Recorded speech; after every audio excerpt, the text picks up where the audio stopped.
How to set up automated response on Facebook Messenger. Hi everyone, it's Sophia to assist you today. Without any delay, let's jump right in. First, download Meta Business Suite app.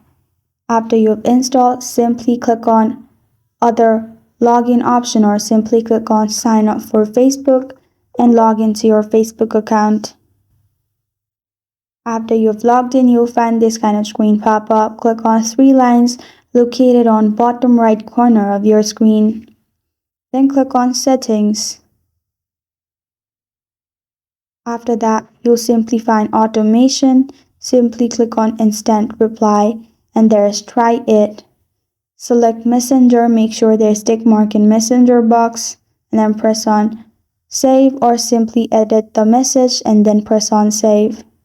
You can also add frequently asked question by writing a question and writing automated response.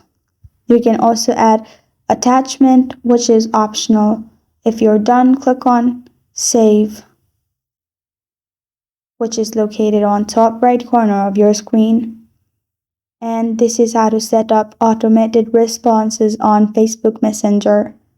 Thank you for joining me today. If this video helps you out, please leave a like and subscribe for more. Got a question or want to suggest a topic, comment below. I'm Sophia signing off until next time.